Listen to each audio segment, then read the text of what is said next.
දේශපාලනික වෛද්‍ය වසන්ත බණ්ඩාර මහත්මයා දැන් මේක ඇත්තටම අපිට බලපෑවද පහුගිය කාලේ දැන් 20 කියන එකක් අවශ්‍ය වෙන්නේ 19 ගැටලුවක් නන්නේ. ඒ 19 ගැටලුකාරී සහ අර්බුදකාරී තත්ත්වය ඇත්තටම රටක් හැටියට මතුවලා තිබුණාද? ඒක පහුගිය යහපාලන ආණ්ඩුව සමයේම දුටුවානේ අපි ඒ 19 වෙනි සංශෝධනයෙන් ඇති කරපු අර්බුදේ රාජ්‍යය දුර්වල කිරීම තමයි ඔවුන්ගේ ප්‍රධාන අරමුණ උනේ.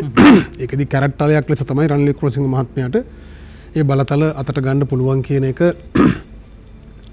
ඔහුට ඒ මත ඉදිරිපත් කරන්න. නමුත් අධිකරණයෙන් ඒව ප්‍රතික්ෂේප වෙනවා. ඒ නිසා ඔහුට ඒ විදිහට අගමැතිවරයාට ජනාධිපති බලතල ගන්න ලැබෙන්නේ නැහැ. නමුත් ඒක සම්මත කිරීමේදී කූට ලෙස මම හිතන්නේ සංශෝධන 40ක් ඉතියෝපියාවේ මේ සෝමාලියාවේ පාර්ලිමේන්තුවක වෙන්නේ නැති විදිහට තමයි ඒක කරේ. മന്ത്രിවරුන්ට බලහත්කාරයෙන් තර්ජනය කරමින් සමහර වගන්තිවල වගන්තිය කියවන්නේ අංකය විතරයි කියන්නේ. එහෙම කියමින් තමයි සම්මත කළේ. බොහොම කෙටි පැය දෙකක් වගේ කාලයක් තුළ මේ සංශෝධන 40ක් විතර සම්මත කරා. ඉතින් ඒක ඊටාම නරක ආදර්ශයක් ඒක දුන්නා. ඉතින් කෙසේ වුණත් ඒ සංශෝධනය නිසා ඇතිවෙච්ච අර්බුදය නව ව්‍යවස්ථාවකින් තමයි අත්ත වශයෙන්ම නිවැරදි කරන්න පුළුවන් වෙන්නේ. මොකද නව ව්‍යවස්ථාවක මේ මෙතෙක්කල් මෙතුමා කිව්වා වගේ වෙනත් පුද්ගලික අරමුණු පටු දේශපාලන අරමුණු සඳහා ගෙනාපු සංශෝධනය හින්දා මේක විශාල අවුලක් ඇති වෙලා තියෙනවා 78 ව්‍යවස්ථාව. එතකොට 78 ව්‍යවස්ථාව ආරම්භයේ සිටම එක්තරා විදියක ඒකාධිපති මධ්‍යගත බලතල ජනාධිපතිවරයා වටේ ගොනු කරන්න ජයජාවදන මහත්මයා හදපු ව්‍යවස්ථාව. ඒ ව්‍යවස්ථාවේ ඊට පසුව ගෙනාපු සංශෝධන වලින් මහා විශාල විකෘතියක් වෙලා තියෙනවා. එතකොට ජනාධිපතිතුමා වර්තමාන ජනාධිපතිතුමා සෞභාග්‍ය දැක්ම ලේඛනයේ ඉතා පැහැදිලිව කියනවා 9 වෙනි පිටුවේ මේ වරින් වර සංශෝධනය කරලා මහා විශාල විකෘතියක් බවට පත් කරු මේ ව්‍යවස්ථාව වෙනුවට නව ව්‍යවස්ථාවක් ගේනවා. එහෙම ගෙනල්ලා මහා පුළුල් ප්‍රතිසංස්කරණ ප්‍රමාණයක් කරලා මේ රට අලුත් ගමනකට හරවන්න ඕන කියලා. එතකොට ඒක පිළිබඳ විවාදයක් නැහැ. එතකොට ඒ අලුත් ව්‍යවස්ථාවේ 19ක් නැහැ. ඔය කියන අවුල් 19ක් නැහැ. ඊට කලින් සම්මත කරපු 13 මහා භයානක ව්‍යවස්ථා සංශෝධනයක් බෙදුම්වාදීන්ට උමනාවට ගෙනාවු. එතකොට 13කුත් නැහැ. 16ක් නැහැ. ඔය ආදි වශයෙන් නරක සංශෝධන එකක්වත් නැහැනේ. එතකොට අලුතෙන් හිතලා අලුතෙන් විසඳුම් මේ නව ව්‍යවස්ථාවක ඉදිරිපත් කරන්න පුළුවන්. ඒතර ජනාධිපතිතුමාගේ අපේක්ෂාව ඊටාම යුක්තිසහගතයි. ඒක මහජනය අනුමත කරා. ඊටාම ඉහළින් අනුමත කරානේ. මේ මැතිවරණ දෙකේදීම ඒ සෞභාග්‍ය දැක්ක තමයි ඉදිරිපත් කරේ මහජනයාට. එතකොට 19 සංශෝධනය කරන බවක් ඒ කිසි තැනක සඳහන් කළේ නැහැ. නමුත් මේ ගමන ආරම්භ කරනකොට විශේෂයෙන්ම කොවිඩ් වසංගත කාලෙත් ඒක යම් පමණකට දරුණු නමුත් ජනාධිපතිතුමා ඒක සාර්ථකව මැඩපවත්තුවා. ඒ තියෙන බලතල යටතේ සහ ඒ තියෙන සම්පත් පාවිච්චි කළා. නමුත් අලුත් ව්‍යවස්ථාවක් හදන්න අවුරුදු දෙකක් යනවා කියලා මේ අධිකරණ ඇමතිවරයාගෙන අපි ඒක පිළිගන්නේ නැහැ.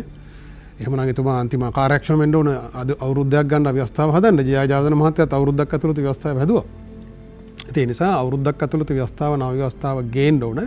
එම ගේනකම් මේ හදිසි ප්‍රශ්න විසඳ ගන්න බලතල පිළිබඳ ප්‍රශ්න විසඳ ගන්න 19 වෙනි සංශෝධනයේ ගේන්න ඕන. 20 වෙනි සංශෝධනයක් ගේන්න ඕන. ඒ කියන්නේ 19 අවුල් යම් ප්‍රමාණයක් ලියන්න 20 ගේන්න ඕන කියන එක පිළිබඳව අපිට විරෝධයක් නැහැ. ඒක ප්‍රශ්නයක් නැහැ. 19 තියෙන සාධනීය ලක්ෂණ තිබෙනවා. අංක එක ඔබතුමා ඒකට පිළිගන්නවද? පිළිගන්නවා. 19 යම් සාධනීය ලක්ෂණ ප්‍රමාණයක් තියෙනවා.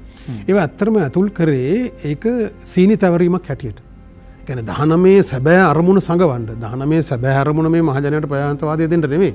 මේ බටහිර බලවේග වලට මේ රාජ්‍යය දුර්වල කරලා ඔවුන්ගේ අතපෙවීමට අවශ්‍ය තත්ත්වය නිර්මාණය කරගන්න. නමුත් ඒකට සීනි තවරන්න යම් යහපත් දේවල් ඒක ඇතුළට ගෙනාවා.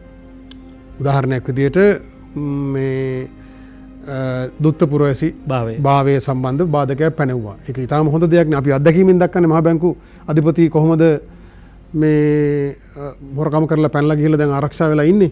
හැබැයි ඒකේ තිබුණේ නැහැ මේ නිලධාරීන්ට බාධකයක් පනලා മന്ത്രിවරුන්ට විතරයි තිබුණේ. එතකොට ඒ වගේම විගණන කොමිසම ඒ වගේ කොමිසම් පත් කිරීමේදී ඒ යම් ස්වාධීන කොමිසම් ප්‍රමාණයක් විශාල වැදගත්කමක් තියෙනවා. නමුත් ඒවා පත් කිරීමේදී ව්‍යවස්ථා සම්පාදක සභාවට NGO කාර්යෝ දාලා ඒ හදපු අවුල එසේම තියෙනවා. එසේ වුවත් ඒවා යහපත් දේවල් තියෙනවා.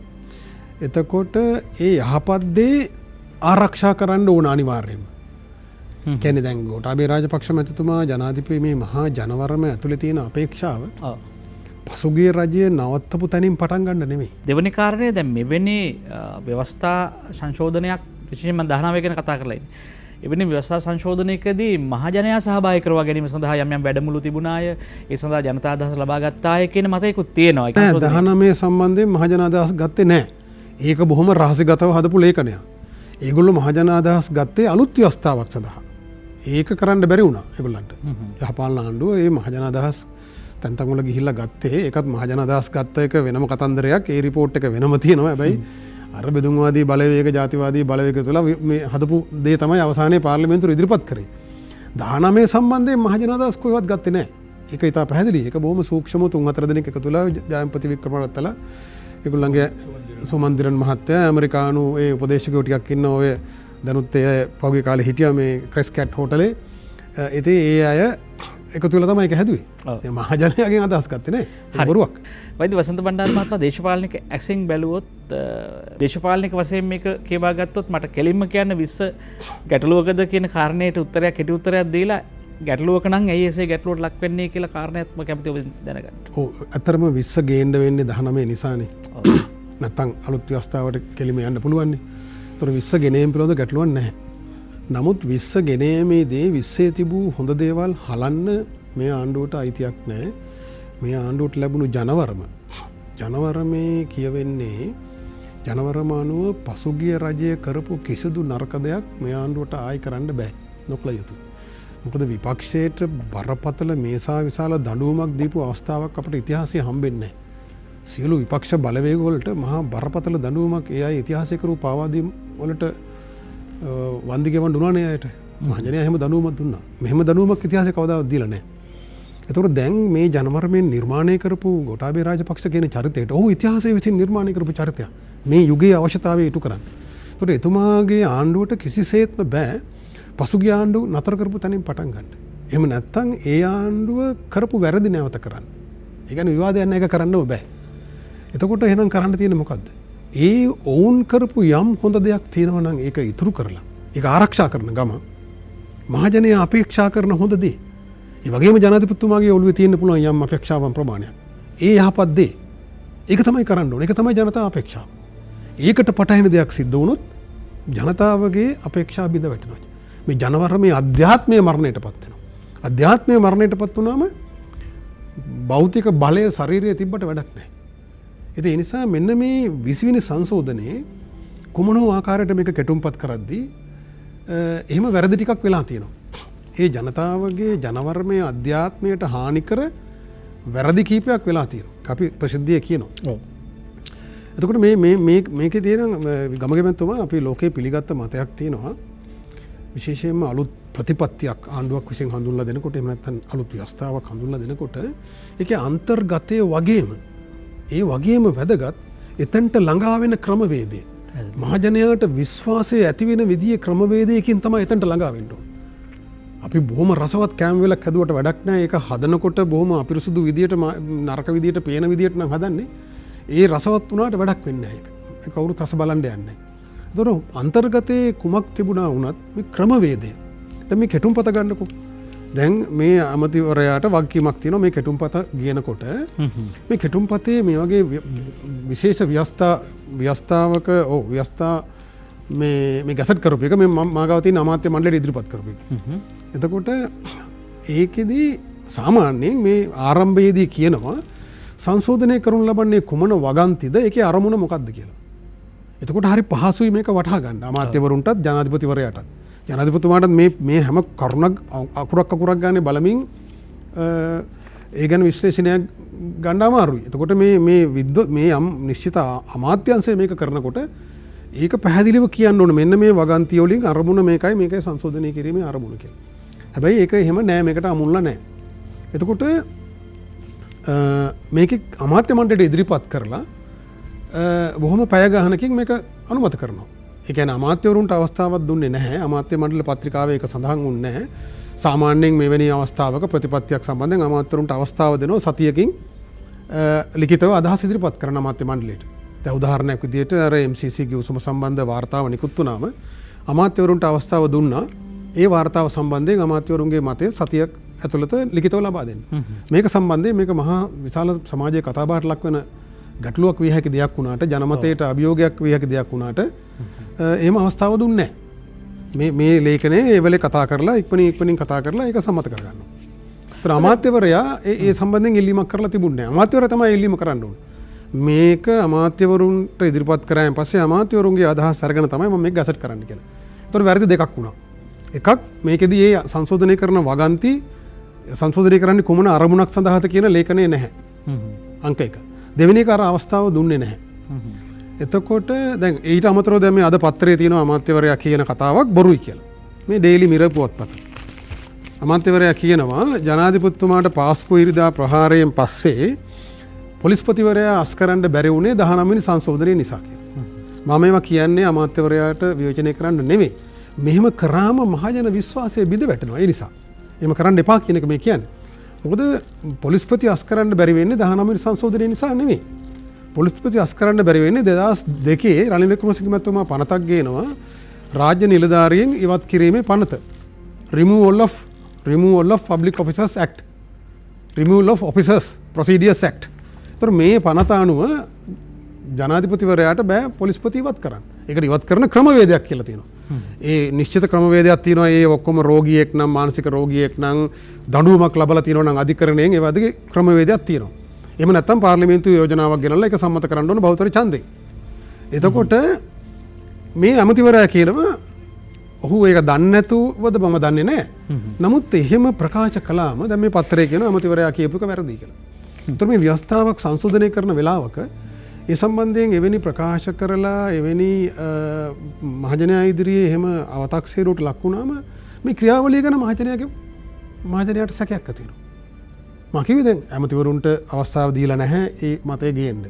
මේ කෙටුම්පතට අමුණලා නැහැ ඒක එක සංශෝධනය කිරීමේ අරමුණ කුමක්ද කියලා. ඒතර අවසානයේ ආපු කෙටුම්පත අපි අධ්‍යයනය කරාම අපිටත් මේක අධ්‍යයනය කරන්න දවසක්ම ගියා.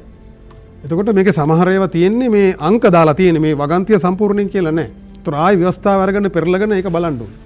ඒතර එහෙම බලුවම මේකේ ප්‍රධාන කරුණු 5ක් තියෙනවා. ජනවරමට පටහැනි.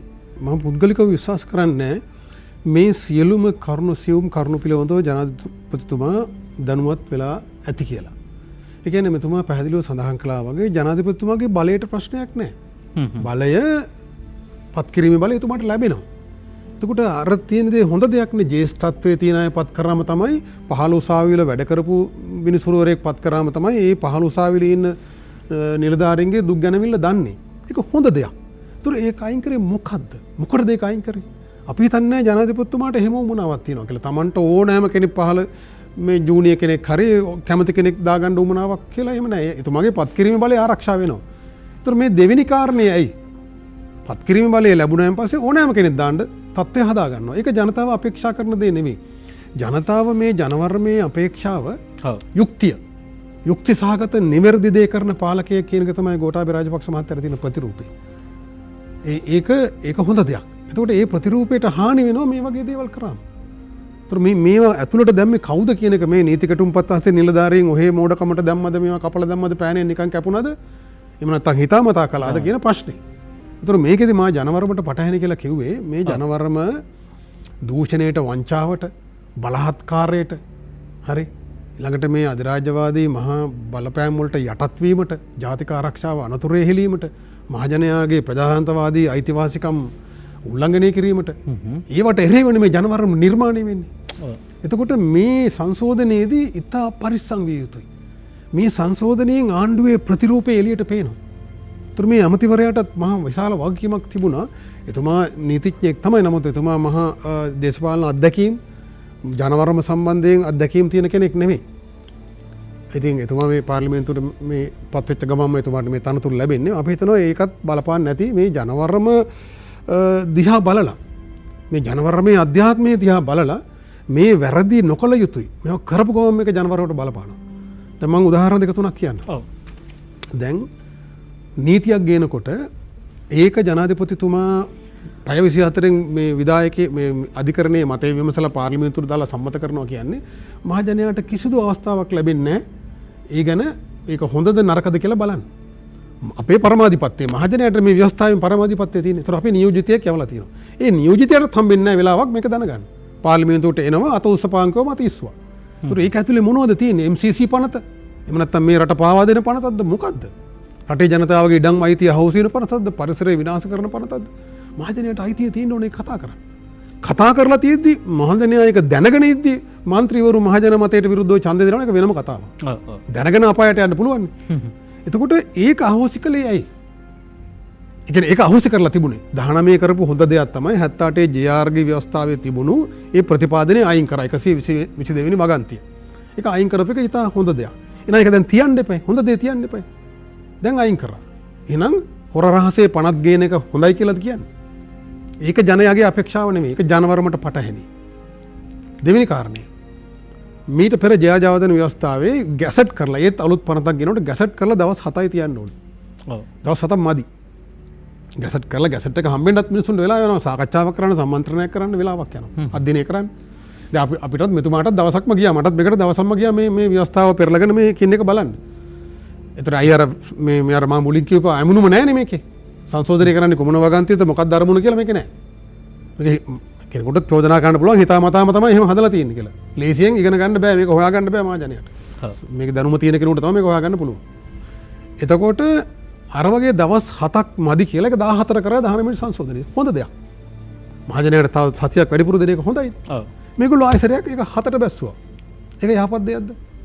ජනවරමේ අපේක්ෂාවක්ද ඒක? ප්‍රජාතන්ත්‍රවාදයට එකඟද ඒක? නෑ.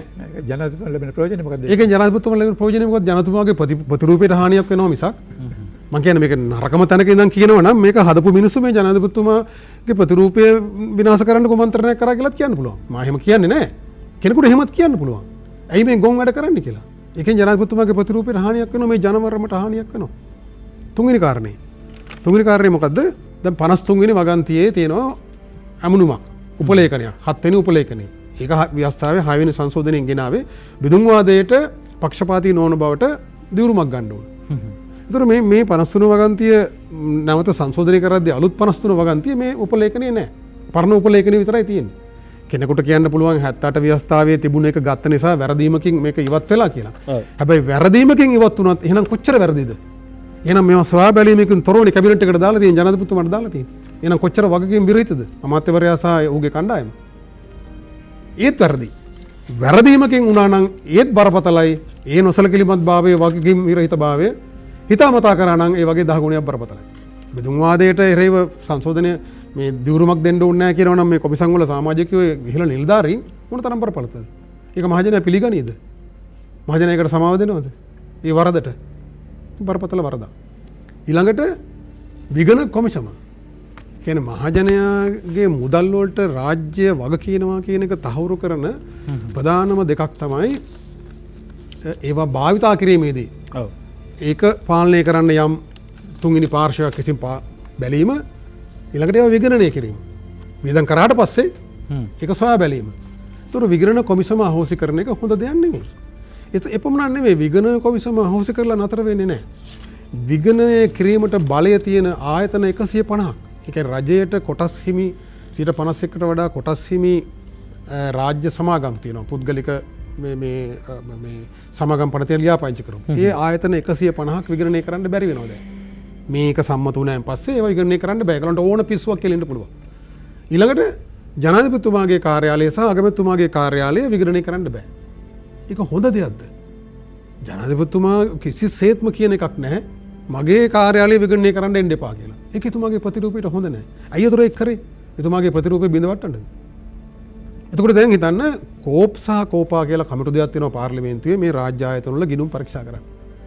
ඒ කමිටු වල පරීක්ෂා කරන්න පූර්ව කොන්දේසියක් තමයි විගණනාධිපතිගේ වාර්තාව. ඒතර මින් පස්සේ විගණනාධිපතිට වාර්තාවක් දෙන්න බෑ. ඒතර පාර්ලිමේන්තුව සාකච්ඡා කරන්නේ මේ ආයතන වල සභාපතිලාට ඕන හොරකමක් කරලා බේරෙන්න පුළුවන්. ඒක අපේ අපේක්ෂාවද? මේ ජනවරමේ අපේක්ෂාවද? ඇයි ඒක කරේ? වැරදීමක්ද හිතාමතාද? නැත්නම් ජනාධිපතිතුමාගේ ප්‍රතිරූපේ විනාශ කරන්නද? හරි. එතකොට ඒ විදිහට ප්‍රශ්න කීපයක් තියෙනවා. මේවා අපි අපේක්ෂා කළ දේ නෙවෙයි. අපි අපේක්ෂා කරා ජනාධිපතිතුමාට බලය දෙන්න ඕනේ. පොලිස්පති පත් කරන්න බලය දෙන්න ඕනේ. නැත්නම් කොහොමද ආණ්ඩුවක් කියන නීතිපති පත් කරන්න බලය දෙන්න ඕනේ. එතකොට හැබැයි ඒත් බලය දුන්නත් ඉවත් කරන්න බෑ. මේ අමතිවරයාට ඒක දන්නේ නැතුවද ඒක බොරු කියනත් කියලා මම දන්නේ නැහැ. ඉවත් කරන්න බැරි වෙලා තියෙන්නේ ව්‍යවස්ථාවේ ප්‍රශ්න නිසා නෙමෙයි පනතක් තියෙනවා. ඒක සාමාන්‍ය බහුතරයෙන් මේ පනත සංශෝධනය කරලා පනත අයින් කරලා දාන්න ඕනේ. ඉතින් ඒ නිසා මේක අපි පිළිගන්නේ නැහැ. මේක ජනාධිපතිතුමාගේ අපේක්ෂාව කියලා අපි හිතන්නෙත් නැහැ. මේක ජනවරමේ අපේක්ෂාවක් නෙමෙයි. මේවා නිවැරදි වෙන්න ඕන. ප්‍රධානම තව වරදක් මා කිව්වා අපි මේ රටේ ජනතාව හොඳටම දැක්කා මේ දුත්තු පුරවැසිකාරයෝ ඇවිල්ලා මේ රටට මොන තරම් ගේමක් දීලා යන්න පුළුවන්ද කියලා මහා බැංකුව අධිපතියා කරපු වැඩේ. මිනිහා පැනලා ගිහලා දැන් මේ මිනිහා වෙන රටක පුරවැසියෙක් යා ඒ ආරක්ෂාව ලබනවා.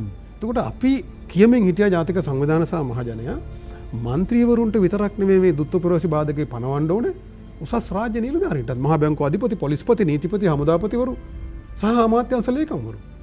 ඒක එහෙම කරනවා වෙනුවට මොකද කරේ? මන්ත්‍රීවරුන්ට තිබෙකත් අයින් කරා.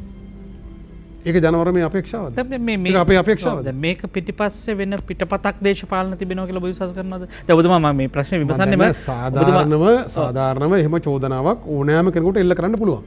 ඒ චෝදනාවෙන් බේරෙන එක මේව හදපු අයගේ වගකීම. නෑ අනේ අපි එහෙම හිතලා කුමන්ත්‍රණය කරේ නෑ අපිට වැරදිලා හරි මොනවා එකක් කියන්න වෙයි. නැත්තම් තරක් කරන්න ඕන නෑ මේක තමයි ජනවරම අපි ගණන් ගන්න අපි මේවා කරනවා. එහෙම කියන්නේ. ඒතර මේ රට වෙනුවෙන් සේවය කරන්න යම් කිසි කෙනෙක් ඕන නම් හමුදාපති වෙන්න හරි නීතිපති වෙන්න හරි ඒක අතහැරලා ඉන්න බැරි කමක් නැහැ. එහෙම බැහැ කියනවනම් අපිට ආ විශ්වාස කරන්නත් බෑ. අතහැරලා එනවනම් තමයි අපි ආට ආදරය කරන්නේ ආ විශ්වාස කරන්නේ ආ එහෙනම් මේකට වැඩේට සුදුසුයි කියලා. ඒක දැන් මේක ඇතුලේ මේ ඔබතුමා කිව්වා යම් දැන් ව්‍යවස්ථාවක් හදන්න හදිසිය හදන්න බැරි හින්දා මේක ගෙනාවා මේක ස්ථාවර එකක් නෙවෙයි කියලා කවුරුහරි තර්කයක් ගෙනාවා.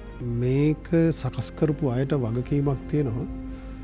මේ ඒ අලුත් ව්‍යවස්ථාව ගේන්න අවශ්‍ය මහජන සහය මහජනයාගේ විශ්වාසය බිඳෙන්නේ නැති වෙන විදිහට මේක ගේන්න.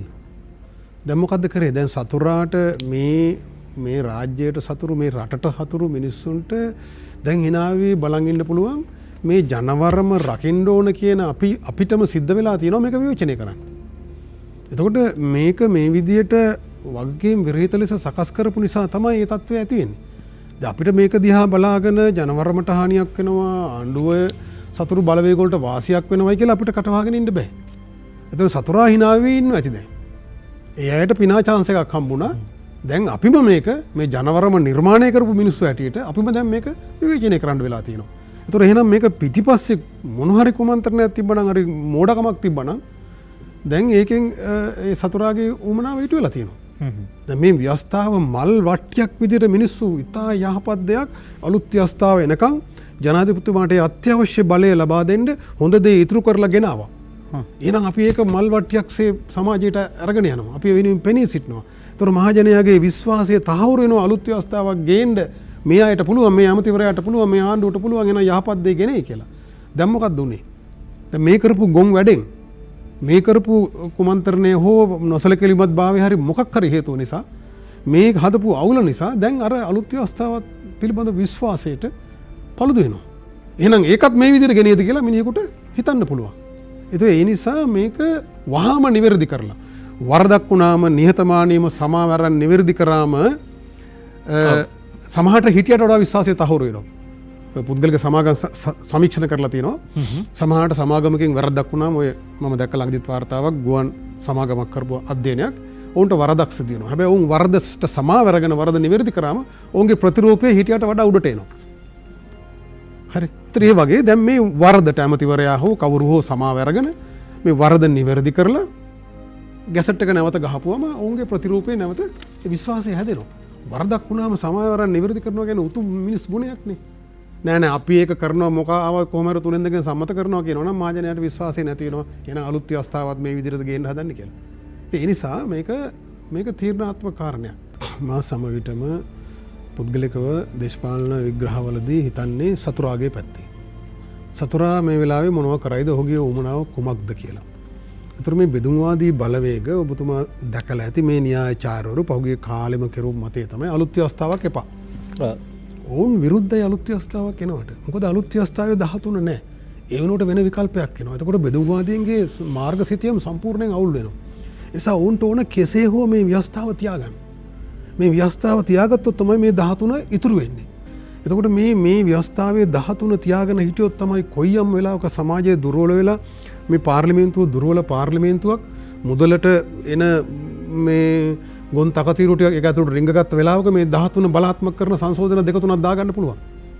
ඒ නිසා ඔවුන් හැම වෙලෙම බලන්නේ මේක තියාගන්න.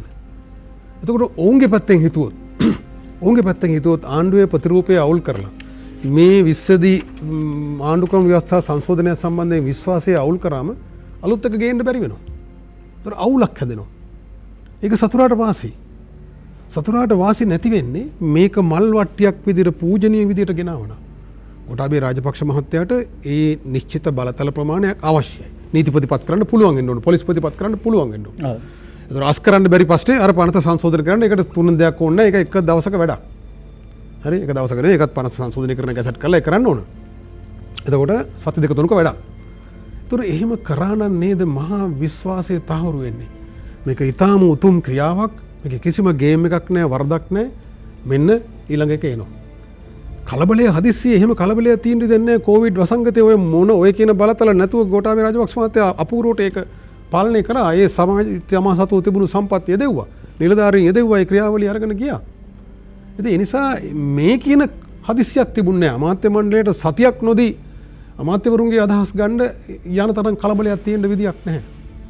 එතකොට මේ විදියට නොසලකිලිමත් විදියට මේ ලේඛන හදන්න කලබලයක් තියෙන්න විදියක් නැහැ. මා කිව්වා මෙවැනි ලේඛනයක අමුණුමක් තියෙන්න ඕන මේ එක එක සංශෝධනය කරන වගන්ති එකේ අරමුණ මොකක්ද කියලා. ඒක මේකේ නැහැ. හරි.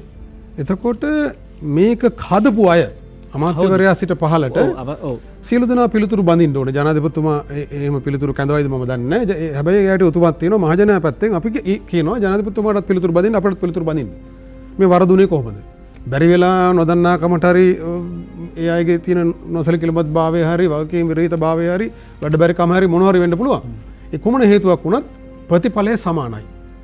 අවංකව කරලා මේක වරද්දුවත් කුමන්ත්‍රණයක් ලෙස කරත් ප්‍රතිඵලය සමානයි. ආණ්ඩුවේ ප්‍රතිරූපයට හානි වෙනවා. සංශෝධනයක අවශ්‍යතාවය තිබුණා. ව්‍යවස්ථාවක අවශ්‍යතාවය තිබුණා. එම අවශ්‍යතාවය පූර්ණය කර ගැනීම සඳහා 19 වෙනි සංශෝධනය මෙලෙස ගෙනාවා. නමුත් 20 වෙනි සංශෝධනය මෙලෙස ගෙනාවා. එතකොට දැන් මේ ඒක වරදක් නෑ. අපි කියන්නේ මේ අරමුණ වරදක් නෑ. කඩිනමින් අභින අලුත් එකක් ගේන්න බෑනේ. නෑ අලුත් එකක් අවුරුද්දක් ඇතුළත ගේන්න පුළුවන්. ඔව්. වඩා හොඳයි අපි පුද්ගලිකව විශ්වාස කරනවා වඩා හොඳයි අලුත් එකම ගෙනාවන. අලුත් එතකොට මහජනයා මහා ආස්වාදකයෙන් බලන් ඉන්නවා මේක එනකන්. ආපු ගමන් ජනමත විචාරණෙදි මහා ජනවරමක් දීලා රට අලුතෙන් හිතලා අලුතෙන් ගමනක් ආරම්භ කරනවා. හරි.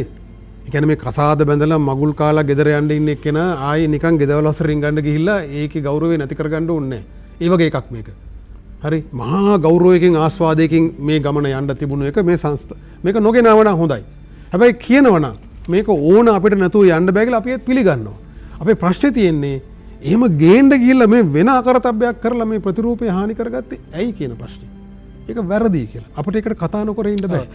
මේක සම්මත කරන්න දෙන්නේ නැහැ. මේක බොහොම අහිතකරයි කියන එකද මේ කියන්නේ කියලා උත්සාහ කළා කෙනෙකුට හිතෙන්න පුළුවන්. ඒකද මේ ඔබතුමාලා කියන්නේ? නෑ පැහැදිලිවම නෑ. අපි මේ කියන්නේ ජනවරම රකින්න ඕන, ජනාධිපතිතුමා රකින්න ඕන, මේ ආණ්ඩුව රකින්න ඕන, මේ ගමන ආරක්ෂා කරන්න ඕන.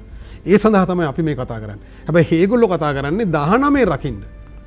19 රකින්න. අවුල පවත්තගෙන යන්න ඒගොල්ලන්ට ඕන කියලා කියන්නේ. ඒගොල්ලෝ මේ යහපත් දේ ගැන කතා කරන්නේ. අපි මේ කතා කරන්නේ ඒගොල්ලෝ කතා කරන දෙයට අහසට පොළොව වගේ වෙනස් දෙයක්. නමුත් ඒ විරෝධය සහ සංවාදයේ මුල පිරිම හොඳ නැද්ද? හොඳ ලක්ෂණයක් නෙවෙයි දැන්. නෑ ඒගොල්ලෝ විරෝධයේ පදනම මොකද්ද? විරෝධය ආපහු පරණ මේ තැනට යන්න කියලා. ඒ විරෝධය ව්‍යාජ විරෝධයක්. ඒ විරෝධය සමාජය ආපස්සට අරයන් හදන විරෝධයක්. ඒකට මේක කවුරුත් මේ විශාරදයන්ගේ මේ සම්බන්ධව දාර්ශනිකයන්ගේ අදහස් මතිමතාන්තර විමසා බැලීමක් කරලා නැද්ද මේ ක්‍රමවේදය ඇතුළේ? ඒකෙන් ප්‍රකාශ වෙනවනේ ඔබතුමා කියන ආකාරයෙන් එහෙම නැහැ කියලා. ඇයි ඒකට හේතුව ඔබතුමා? ඒ දේ අමාත්‍යවරයාගෙන් තමයි අහන්න ඕනේ කවුද මොන විද්වතුන්ද මේකට සහභාගී කරගත්තේ? එහෙම කරලා නැද්ද? ඒක ඇත්තටම විද්වතුන්ගේ නීතිඥවරුන්ගේම අයිතියක් නෙමෙයිනේ මේක. ව්‍යවස්ථාවක් කියන්නේ දේශපාලන ලියවිල්ලක්.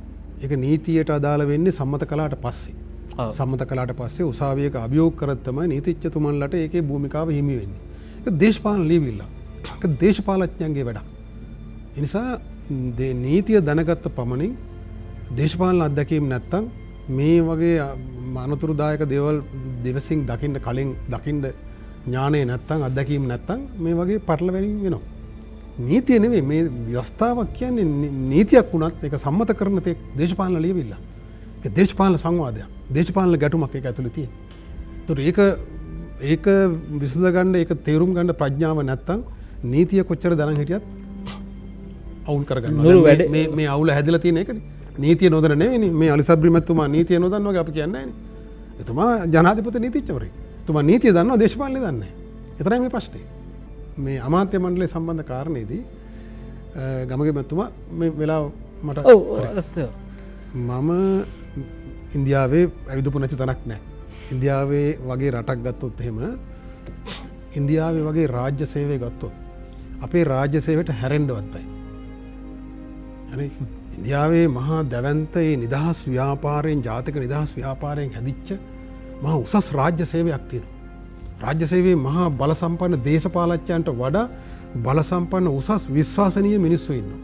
ඉතින් ඒ නිසා ඇමතිවරුන් විශාල ප්‍රමාණයක් නොසිටියාට ප්‍රශ්නයක් නැහැ. පරමාධිපත්‍යයේ බලයට වගවීම එක ඇතුලේ තියෙනවා. බොහෝ දුරට. අපේ රටේ එහෙම නෙවෙයි. අපේ රටේ රාජ්‍ය සේවයේ අන්තිම දුර්වලයි. අන්තිම දුප්පත්. ඒ නිසා මහජනයාට වග ඒ විතර දුප්පත් කම ඒ විතර මේක ඇතුලේ ඉන්නවා විවිධ ගේම් කාරයෝ විවිධ පිට ආයතන වලින් මහා සමාගම් වලින් පඩි ගන්න USAID එකකින් පඩි ගන්න. එහෙම අය මේක ඇතුලේ විශාල ප්‍රමාණයක් ඉන්නවා. ඉන්දියාවේ සෙල්ලම් දාන්න බෑ. ඒවා අහුවෙනවා. ඒවට වෙනම ඔත්තු සේවා වලින් ඒවා සොයා බැලීමක් කරනවා.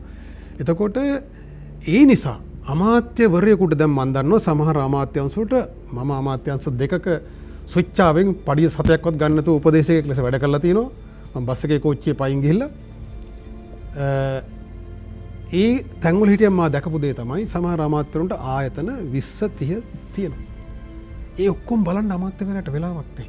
අමාත්‍යවරයාට ඒ අය වාඩි වෙලා මේ ඒ සම්බන්ධයෙන් සාකච්ඡා කරන්න අදහස් ලබා ගන්න සේවකයෝ හම්බෙන්න මේ කාර්ය සාධන වාර්තා පිරික්සන්න ප්‍රශ්න කරන්න වෙලාව මදි. ඒතකොට නිලධාරීන්ට තනියෙන් පිස්සු කෙලෙන්න අවස්ථාව හම්බ වෙනවා. හැබැයි අමාත්‍යවරයා විතරයි මහජනයාට වග කියන්නේ. එයා අවුරුදු 5කින් හරි වග කියන්න ඕනනේ. නිලධාරීන් පෙන්ෂන් එකම වග කියන්නේ නැහැ. ගියන් පස්සෙත් වග කියන්නේ නැහැ. ඉතින් ඒ නිසා මා කියන්නේ අමාත්‍යවරු පිරිස වැඩි කරන්න ඕනේ කියලා. මා මේ කියන මතයට පටහින මතයක ඉන්නේ. හැබැයි වරප්‍රසාද දෙන්න බෑ. අමාත්‍යවරයාට මන්ත්‍රීවරයාගේ වැටුපට වඩා දෙන්න ඕන. අර යාට අමතරව යන පෙට්‍රල් ඉන්ධන දීමනාවයි පොඩි සංග්‍රහ දීමනාවක් යාට වෙන වෙන අය හම්බෙන්න ඕනේ. ඒ වගේ පොඩි දෙයක් මිසක් මහා වරප්‍රසාද දෙන්න ඒව බෑ. එතනයි ප්‍රශ්න තියෙන්නේ. අපි කියන්න ඕන වරප්‍රසාද අඩු කරන්න, වගකීම් වැඩි කරන්න. දැන් මේ අමතිකමක් හම්බුනාම පාරේ අපි දකිලා තියෙනවා බැනර් ගහලා තියෙනවා අමාත්‍ය ධූරයෙන් පිදුම් ලද. යකෝ මේක පුදපු දෙයක්ද මේ වගකීම? හරි. යාට දැනෙන්නේ වගකීමක් ගත්තා කියලා නෙමෙයි. මේක යාට ගෞරවයෙන් පූජා කරපු දෙයක් විදියට. එහෙම තමයි දැනෙන්නේ. ඒක තමයි සමාජ සම්මතය. ඒ නිසා වගකීම් දෙන්න ඕන. අමාත්‍යවරුන්ගේ වගකීම් අඩු කරලා ඒවා නිලධාරීන් අතට යන්නේ නැතුව මැදිහත් වෙලා මහජනයා වෙනුවෙන් වගකීම් ඉටු කරන්න අවස්ථාව සලසන්න ඕන. ඒක රාජ්‍ය වියදම් අඩු කරගන්න ඕන. අමාත්‍ය ගාන අඩු කරලා නෙමෙයි අමාත්‍යවරුන්ගේ වරප්‍රසාද අඩු කරලා. මම විශ්වාස කරනවා අපේ රටේ සියලුම മന്ത്രിවරුන්ට අමාත්‍යංශවල වගකීම් දෙන්න ඕන. ඉස්සර තිබුණා අමාත්‍යංශයේ උපදේශක කාරක සභාව කියලා. ඒතර උපදේශක කාරක සභාවල මේ മന്ത്രിවරු සියලු දෙනා පත් කරන්න ඕන. ඒතර අමාත්‍යවරයාට සෙල්ලම් දාන්න බෑ. කාරක සභාවෙදි මෙයාට ප්‍රශ්න කරන්න පුළුවන්. මහජනයාගේ ප්‍රශ්න අරන් එන්න පුළුවන්. ඒ කාරක සභාවලට මහජනයාට එන්න අවස්ථාව හදන්න ඕන. එතකොට අමාත්‍යවරයාට සෙල්ලම් දාන්න බෑ. එහෙම කරන වෙනුවට ඇමතිවරයෙකුට රටේ තියෙන ආයතන ඔක්කොම දීලා අමාත්‍යංශ ටික අඩු කරගෙන පොඩි මුදලක් ඉතුරු කරගත්තා කියන එක නම් රටට යහපතක් වෙන්නේ නැහැ. මේක කන පිට හරවගෙන අපි තියෙන්නේ. අපේ රටේ භූමියේ තත්ත්වයට අනුව අපි හිතන්න ඕනේ. මේ මහා දුර්වල නිලධාරී තන්ත්‍රයක් ඉන්න රටක අමාත්‍යවරුන්ට ආයතන රාශියක් දුන්නම නිලධාරීන්ට ඔක්කොම වගකීම් ටික බලය ලැබෙනවා. ඒක හානි කරයි මහජනයාගේ පැත්තෙන් ගත්තා. ඔව්. ඌ මහජනයාට වග කියන්නේ නැහැ. මේක අතුරු කාරණාවක්. මේකට අදාළ දෙයක් නෙවෙයි. ජනාධිපතිතුමා පාර්ලිමේන්තුවේ බලය ක්‍රියාත්මක කිරීම නිසා ඊට විරුද්ධව අධිකරණයට යනවා කියන්නේ මේ ව්‍යවස්ථාවේ බලය විභේදනය වීමේ ගැටලුවක් වෙනවා. ඒ කියන්නේ මේ ව්‍යවස්ථාවේ ජනාධිපතිවරයා හෙවත් විධායකය කැබිනට් එක පාර්ලිමේන්තුව හෙවත් ව්‍යවස්ථාදායකය සහ අධිකරණය බලය බෙදලා තියෙනවා. එතකොට ජනාධිපතිතුමා Tamanට ව්‍යවස්ථාවෙන් පැවරී ඇති පරමාධිපත්‍යය අපේ බලය අපි දීලා තියෙන බලය ව්‍යවස්ථාවෙන් එතුමාට ඒක ක්‍රියාත්මක කරනකොට ඊට එරෙහිව අධිකරණයට පරමාධිපත්‍යයෙන් නිර්මාණය කරන තවත් ආයතනයකට ගිහලා පැමිණිලි කරලා ඒකේ අවුලක් හදනවා නම් ගැටුමක් හදනවා නම් රාජ්‍ය දුර්වල වෙනවා. අපි දැක්කා ඒක තමයි අර උනේ. ජනාධිපතිවරයා ආණ්ඩුව විසිරුවාම අන්තිමට අධිකරණයේ නඩුකාරෝ 4-5 දෙනෙක් මේ තීන්දුව ගන්නවා. පරමාධිපත්‍යයේ බලය අභියෝගයක් වෙනවා. එතකොට එතන විකෘතියක් තියෙනවා. මේ ආයතන තුනේ බල විභේදනයේ විකෘතියක් වෙනවා මේක. ඒ නිසා ජනාධිපතිතුමා පුද්ගලිකව ඔහු කරන වරදකට උසාවිය යන්න ඕන. හැබැයි ජනාධිපති බලතල යටතේ ගන්න තීන්දුව අභියෝග කරන්න බෑ. ඒ විශ්වාසය අපි දීලා තියෙනවා. එතුමා විශ්වාසය කඩුවොත් අපි ඊළඟ සැරේ පරාජය කරනවා. එහෙම නැතුව හැම වෙලේම බාධා කරොත් මේ ආණ්ඩුව ගෙනියන්න බෑ. රාජ්‍ය දුර්වල වෙනවා. ඇත්ත. හරි. දැන් එතකොට මේකේ ඔය විදායක ජනාධිපති කතන්දරයේගේ මට පොඩි වෙනස් මතයක් තියෙන. ඕනෑම රටක විදායකයක් තියෙනවා. ව්‍යවස්ථාදායකයක් තියෙනවා, අධිකරණයක් තියෙනවා. විදායක බලය එක්ක ජනාධිපති ගාව තියෙනවා, එක්ක අගමැති ගාව තියෙනවා. දැන් සිරිමා බණ්ඩාරනායක මැතිණිය ඉන්න කාලේ 71 අරගලයේ වෙලාවේ මේ 89 වගේම මර්ධනයක් කරා. හරි. අය විදායක ජනාධිපතියෙක් හිටියේ නැහැ, විදායක අගමැති හිටියේ, විදායකයෙක් තිබුණා. එතකොට මේ විදායකය ක්‍රියාත්මක වෙන ආකාරය සම්බන්ධ ඒ සමතුලිතතාවය යම් ප්‍රතිපාදනයකින් ඇති කරන්න පුළුවන්. ඒ විදායකයේ තියෙන ජනාධිපති ගාවද අගමැති ගාවද තියෙන සම්බන්ධයෙන් ලොකු වෙනසක් ඇත්තරම වෙන්නේ නැහැ. ඒක පාවිච්චි කරන ආකාරය සහ ඒක සමතුලිත වෙන ආකාරය මත තමයි ඒක තීරණය වෙන්නේ. දැන් ඔය පසුගිය කාලේ විදායක ජනාධිපතිකමේ අහෝසි කරනු කියන මතය මේ ආවේ ගොඩක් වෙලාවට ඒක නිර්මාණය කරපු එකක්. ඒ කියන්නේ දැන් ජනතා විමුක්ති පෙරමුණත් අපිට මතකයි පෙරදින විශ්වවිද්‍යාලයේ ජයජාවදන මහත්තයා ඇවිල්ලා හාල් පොත නැති කරනකොට කළු කුඩි දාලා ඒකට විරෝධය පළ කරා. හැබැයි මේ 78 විදායක ජනාධිපති ව්‍යවස්ථාව කියනකොට ඒකට විරුද්ධ වුණේ නැහැ. ඒ විදායකයෙක් කොතන තිබ්බත් තියෙනවා. ඒක මර්ධනකාරී නම් එතන හිටියත් මර්ධනය කරනවා, මෙතන හිටියත් මර්ධනය කරනවා. එහෙම තමයි එදා විග්‍රහය තිබුණේ. හැබැයි මේ විදායක ජනාධිපති ක්‍රමය ගැන බිල්ලෙක් මවන්න පටන් ගත්තේ බෙදුම්වාදී බලවේග. බෙදුම්වාදීන්ට ඕන මේ 13 වෙනි ආණ්ඩුක්‍රම ව්‍යවස්ථා සංශෝධනය බලවත් කරගන්න. ඒක බලවත් කරගන්න සංශෝධනයක් ගේන්න කියලා කිව්වොත් ඒක කරන්න බෑ. ඒක කවදාවත් කරන්න බෑනේ. මේ රටේ ජනතාවගෙන් ඉල්ලුවොත් එහෙම මේක මේ බෙදුම්වාදය බලවත් කරන සංශෝධනයක් ගේන්න කියලා ඒක කරන්න හම්බෙන්නේ නැහැ. ඒ නිසා ඒකට ආවරණයක් ලෙස තමයි මේ විදායක ජනාධිපති ක්‍රමයේ සංශෝධනය කිරීමේ කියන සටන් පාඨය ගේන්නේ. ඕන්ට ඕන පිටකවරයක් විතරයි. ව්‍යවස්ථා සංශෝධනයක පිටකවරයක් විතරයි. කාරක සභා අවස්ථාවේදී ඇතුළට ඕන දෙයක් දාගන්න පුළුවන්. එහෙම ධම්ම උදාහරණ තියෙනවා මෙතුමා ලියපු පොතේ තියෙනවා සංශෝධන 40ක් විතර තියෙනවා මම කියවර ඉතියෝපියාවේ පාර්ලිමේන්තුවේ වගේ කරපු වැඩේ. එතකොට මේ සැරෙත් ඒ භයානකම තියෙනවා. අපිට ඒක කියන්න ඕන.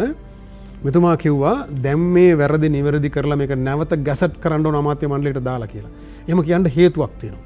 මොකද දැන් අපිට ඇහෙනවා කවුරු හරි කියන ආණ්ඩුවේ පාර්ශවලින් හරි අපි මේ සංශෝධන ටික බාරගෙන අපි කාරක සභා අවස්ථාවේදී ගේනවා කියලා. ඒක ඉතා භයානකයි. කාරක සභා අවස්ථාවේදී මේකට එක එක සංශෝධන රිංගවන්න ගියොත් මේකේ මුකුත් නැති ඇමතිවරු මන්ත්‍රීවරු දන්නේ නැති ජනතාව දන්නේ නැති ඒවා ඇතුල් කරන්න පුළුවන් ඒ කාරක සභා අවස්ථාවේදී. කාරක සභා අවස්ථාවේදී කිසිදු සංශෝධනයක් ඇතුල් කරන්න ඉඩ නොදීම තමයි හොඳම දේ. අපිට නරක අත්දැකීම් දෙකක් තියෙනවා. එහෙම අත්දැකීම් දීලා කරපු විනාශය සම්බන්ධයෙන්. ඉතින් ඒ නිසා අපි දැඩි ලෙස ඉල්ලා සිටිනවා මේ වැරදි නිවැරදි කරන්න ඕන. හැබැයි ඒවා නිවැරදි කරන්න ලෑස්ති වෙන්න එපා. කාරක සභා අවස්ථාවේදී එහෙම කරන්න ගියොත් ආයි වටේකින් මේක ගොදුරක් බවට පත් වෙන්න පුළුවන් කුමන්ත්‍රණ කරුවන්ගේ. ඒ නිසා වඩා සුසු විදිය මේ වැරදි සම්බන්ධයෙන් මේ නිහතමානී වෙන්න සමාව ගන්න අවශ්‍ය නැහැ. නිහතමානී වෙලා ජනහඬට කන් දුන්නා කියන එක. ඒක හොඳ ප්‍රතිරූපයට හොඳ දෙයක්. මම කිව්වා අර වරදක් වෙලා නිවැරදි කරාම ප්‍රතිරූපය ඉහළ යනවා කියලා. එතකොට දැන් ජනතාවගේ හඬට කන් දුන්නා කියන එකෙන් ප්‍රතිරූපය වර්ධනය වෙනවා ආණ්ඩුවේ. ඒ දැන් බොරුවට රණ්ඩු කරන්නේ නැතුව මේ වැරදි ටික නිවැරදි කරලා නැවත ගැසට් කරලා කාරක සභා අවස්ථාවේදී වෙනත් සංශෝධන ගෙන එන්න දෙන්නේ නැහැ කියන පොරොන්දුව දීලා සම්මත කරන්න. ප්‍රශ්නේ ඉවරයි. ජනමතය විශාල ප්‍රමාණයක් ජනවරම නිර්මාණය කරන්නේ විශාල පිරිසක්ගෙන් මේවල්. කියන්නේ ඓතිහාසික ජයග්‍රහණයක් පිළිබඳව කතා කරන්නේ. හැබැයි ආණ්ඩුව ඇතුළෙත් මේකට යම් විරෝධයක් තියෙන බව පේනවා. ඔව් පැහැදිලිවම දැන් අපිට වුණත් මේ ගැන කතා කරන්න බරපතල විදියට කතා කරන්න සිද්ධ වෙන්නේ අපිට පීඩනයක් තියෙනවා.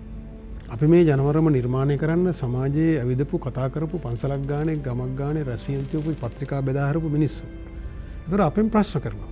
ඒතර අපිට පීඩනයක් තියෙනවා. ඒ පීඩනය නිසා තමයි අපි මේ ගැන කතා කරන්නේ. ඒතර අපිට යුතුයකමක් තියෙනවා මේක නිවැරදි කරන්න. ඒ වගේම තමයි පාර්ලිමේන්තු මන්ත්‍රීවරුන්ට.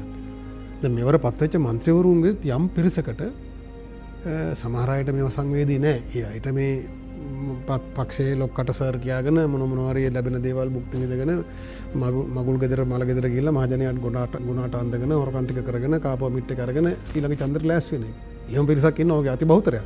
හැබැයි එහෙම නැති හෘද සාක්ෂිය තියෙන මහජනයාට වග වෙන මේ පාර්ලිමේන්තුවේ සෑහෙන පිරිසක් ඉන්නවා. ඉතින් ඒ අයට පීඩනයක් තියෙනවා. ඔවුන් තව කියන්න ඕනේ මේක. අනිවාර්යයෙන්ම ඔවුන්ට වක් කියන්නේ ඒ නිසා ඔවුනුත් මේක සම්බන්ධයෙන් අසතුටක ඉන්නවා. ඒ අසතුට මතු වෙනවා විවිධ තැන්වල ප්‍රසිද්ධියත් අප්‍රසිද්ධියත්.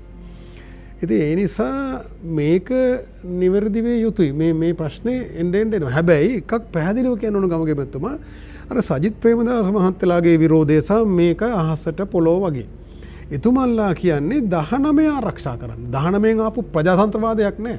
19 මේ රාජ්‍ය දුර්වල කරලා බටහිර අධිරාජ්‍යවාදීන්ගේ කුමන්ත්‍රණයකට තමයි 19 ගෙනාවේ. සහ වික්‍රමසිංහ මහත්තයාගේ සීනියර් සභා කරගන්න ඒක හම්බුනේත් නැහැ. එතකොට ඒක නැවත ගේන්න නෙවෙයි අපි ඒ වෙනුවෙන් කිසිසේත් පෙනී හිටින්නේ නැහැ.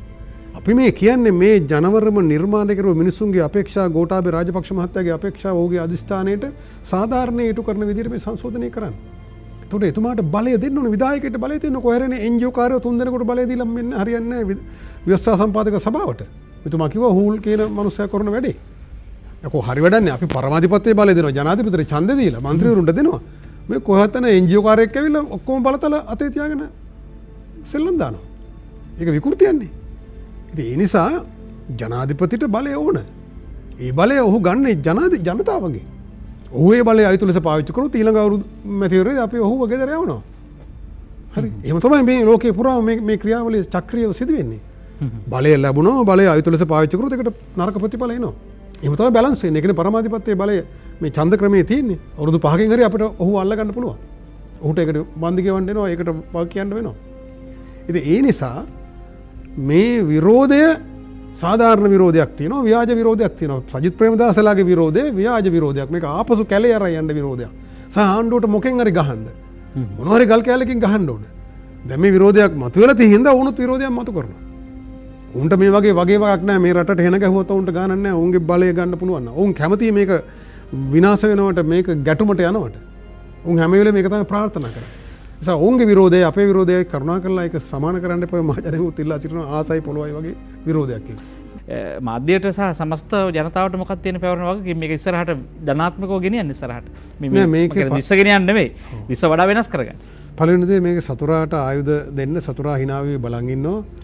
ඒකට ඉඩ නොතැබිය යුතුයි. නමුත් අපිට අපි මේක සංවාදයක් තමයි. මේක එක්තරා විදිහක විරෝධාකල්ප යම් ප්‍රමාණයක් මුසු වෙලා තියෙන සංවාදයක්.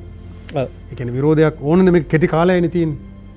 දැන් මේක දැන් හදිසිය ගෙනාවා කැබිනට් එකටත් අවස්ථාව හම්බුන්නේ නැහැ. සතියක් කාලයක් කැබිනට් එකට දුන්නෙත් නැහැ ඇමතිවරුන්ට අදහස් දක්වන්න. දැන් මේක ඉක්මනින් ගේන හින්දා අපිටත් මේක ටිකක් බලවත් ලෙස සමාජගත කරන්න වෙලා තියෙනවා අපේ සංවාදේ. එතකොට අපිට අර බොහොම මුරුදු විදියට විද්වත් සංවාද කර ඉඳලම හරියන්නේ නැහැ. යම් ආකාරයකට විරෝධාකල්ප මේක ඇතුළට මුසු කරන්න වෙනවා මේ සමාජ අවධානය දිනා ගන්න. එතකොට තමයි මේක ආණ්ඩුවටත් දැනෙන්නේ. ඒ පාර්ශවවලට දැනෙන්නේ. ඉතින් ඒක අපිට කරන්න දෙයක් නැහැ. අපි හිත රිදෙනවා වෙන්න පුළුවන් යම් අයගේ අපි මේ කතා කරන විදිය අනුව. නමුත් අපි කතා කරන්නේ මෙතුමා කිව්වා වගේ මේ ජනවරම ආරක්ෂා කරන්න අවංකවම. මේ ජනාධිපතිතුමාගේ ගමන ආරක්ෂා කරන්න ඔහු අපි විශ්වාස කරනවා මේ ඉතිහාසයේ විසින් නිර්මාණය කරපු චරිතයක්. මේ යුගයේ අවශ්‍යතාවයට. ඒක සතුරාට ඕන මේ එතුමාගේ ප්‍රතිරූපයට හානි කරන්න ඒ ගමනට හානි කරන්න. ඒක රකින්න අපි මේ හදන්නේ. රකින්න නිකම් බෑනේ සිල් රෙදි අඳගෙන රකින්න බෑ. රකින්නත් ආයුධ ඕන. ඒ නිසා අපි මේ රකින්නෙත් බලවත් විදිහට විවේචනාත්මකව තමයි රකින්නේ. ඒ නිසා මේක එහෙම ආණ්ඩුව විරෝධී එකක් නෙමෙයි. ආණ්ඩුව රකින්න කරන එකක්. ඒක ඇතුලේ අපේ අදහස් ප්‍රකාශ කිරීම ආණ්ඩුව විරෝධී ලෙස කෙනෙකුට දැනෙන්න පුළුවන්. අපි මේක අපි නරක විදිහේ විරෝධයකට යන්නේ නැතුව අපි මේක සාධනීය විදියට තර සංවාදාත්මක විදිහට මේ ගේන්නේ එහෙම විශ්වාසයක් තිබෙන නිසා. එතුමා මේක තේරුම් අරගෙන මේ වැරද්ද නිවැරදි කරයි කියලා. එකම දේ තියෙන්නේ මේ වරද නිවැරදි කරන්න පරක්කු කරලා කාර්ක සභාව අවස්ථාවේදී නිවැරදි කරන්න යන්න එපා. ආයි මරව ගුලක් එතන තියෙනවා. මේක බොහොම සරල දේ. නැවත මේක නිවැරදි කරා කැබිනට් එකට දැම්මා ආයි පරයක් ආයි ගැසට් කරා. කිසි බාධාවක් නැහැ. පොඩි වියදමක් යන්නේ ගැසට් කියලා මේක ලක්ෂ ගණන් මුද්‍රණය කරන්නේ නැහැ. ගැසට් එක කියන්නේ අන්තර්ජාලයේ තියෙන අපි මුද්‍රණය කරගන්නේ. ඒ කිසි වියදමක් යන්නේ නැහැ. ඔබතුමා පෙරී හිටනවද මේ විකෘතිය වෙනුවට විකෘතියක් නම් ඔබතුමා කෙනාකට විකෘතිය නව එකක් අවශ්‍යම කියන තැන ස්ථාවරය පෙනී හිටනවද? අනිවාර්යයෙන්ම මේ ජනවරම නිර්මාණය වුණේ සඳහාමයි. මේ අවුල මේ රට වැටලා තියෙන අගාධයෙන් ගොඩ ගන්න නම් පූර්ව කොන්දේසියක්. මේ රාජ්‍ය ශක්තිමත් කරන ජනතාවගේ පරමාධිපත්‍ය බලය ශක්තිමත් කරන නව ව්‍යවස්ථාවක් ඕන. අලුතෙන් හිතලා අලුතෙන් විසඳුම් හොයන. ඒක ඇතුලේ අලුත් ව්‍යවස්ථාවක් කියන්නේ 13ක් නැහැ. මේ සමහර අය 13 අහෝසි කරනු කියලා බොරු සටන් පාටයක් ගේනවා. 13 අහෝසි කරන්න ඕනේ අලුත් ව්‍යවස්ථාවක් ගෙනා මේක 13ක් නෑ. 13 සියල්ලම ඉවරයි. ඒතර අලුතෙන් හිතලා අලුත් විසඳුම් ගේන්න පුළුවන්. මේ සමහර අය මේ බොරු සටන් පාට උස්සනවා. එතකොට මේ ඇත්ත ප්‍රශ්නේ යට යනවා. ඒවත් කුමන්තරණ එක්තරා සමහරට ඒවා හිතලා කරනව නොවෙන්න පුළුවන්. නමුත් අවසානයේ එකෙන් වෙන්නේ අවඩක්. හතුරන්ට ආයුධ හම්බෙන්නේ. මේ 20 ඇතුලේ 13 අහෝසි කරන්න බෑනේ. ඒක බොරු ඉල්ලීමන්නේ. 13 අහෝසි කරන්න කියලා ඉල්ලන්න ඕනෙත් නෑනේ. 13ක් නෑනේ අලුත් ව්‍යවස්ථාවක. එහෙම 13 අහෝසි කරන කියලා සටන් පාටයක් ගෙනාපුවම නැති අවුලක් හැදෙනවා. දැන් දක්කනේ සරත් විරසේකර මහත්තයා 13 අහෝසි කරනවා කියපු ගමන් පළාත් සභා මන්ත්‍රීවරු ටික ආයුධ අතට ගත්තනේ. මල්ටි බැරල් අරගෙන එතුමාට පාර දෙන්න පටන් ගත්තා. ඒක අනවශ්‍ය සංවාදයක්. පළාත් සභාව තියනවද නැද්ද කියන එක අලුත් ව්‍යවස්ථාවකින් තීරණය වෙනවා. අහෝසි කරන්න ඕනෙත් නෑ අපි අහෝසි කරනවා කියලා කියන්න ඕනෙත් නෑ.